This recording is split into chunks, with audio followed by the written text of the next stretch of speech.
the people wanted to interview me down here, and I had no money.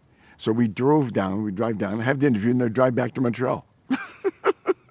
That was the first time I came to Hollywood. And we did it 2 or 3 times, actually. Sometimes we'd go across the north of the United States. Sometimes we'd go through Monument Valley. Sometimes we'd go through Texas. We always tried to take different routes, but basically it was just to get down here, and people wanted to interview me for possible future feature films. I came here in 1975. This was after Duddy Kravitz. Because I made Duddy Kravitz in 73. This is a fly here. I made it in 73. It came out in 74. And the film was widely liked down here. And I got work out of it. In fact, the very first job I got, which was Fun with Dick and Jane, that was as a result of the producers. They loved Duddy Kravitz, and they said, "Come on, why don't you make this film for us?" Now, I love doing social comedy, as you know. That's my forte. So I really liked the subject. What happened, and one of the reasons I came to Hollywood was a result director. My dream had finally come true. I made my first, and I always thought my best work was going to be Canadian. It had to be, because, when you make a film, you want to know every little detail about the life that you're portraying on the screen. I could live in England for another 50 years, and I would not know what they had for breakfast, or you know what I mean? You don't know the fine points of their life.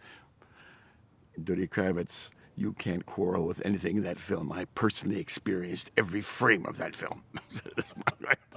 You know what I mean?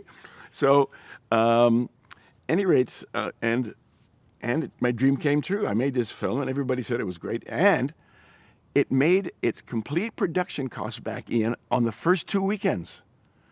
Everybody who invested in that film made money. So I thought, oh my God, the investors and producers are going to come.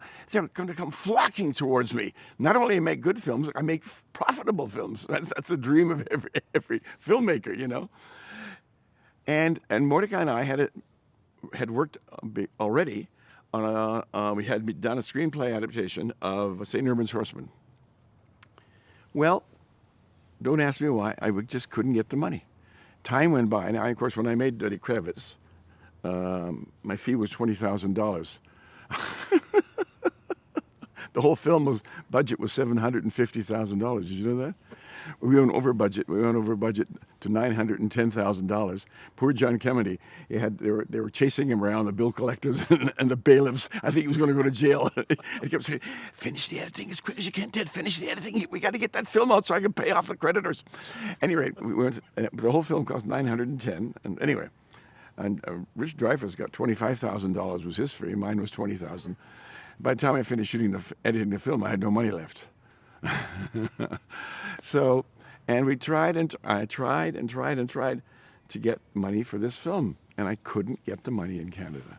And it irritated me about Canadians. I think they don't have that American buccaneering spirit to invest in, And I said, "Look, what do you guys want?" I said, I had a film that made money. I'm sure that I can make another funny, interesting film that'll also make money, But I couldn't, and I tried and failed. And a whole year went by. I was flat broke. I didn't have a place to live. Micheline and I lived in a farmhouse in Lake Simcoe that was given to me by my another best friend, Francis Chapman, gave me the house for the use of the house. So I was dependent on the kindness of friends and strangers too.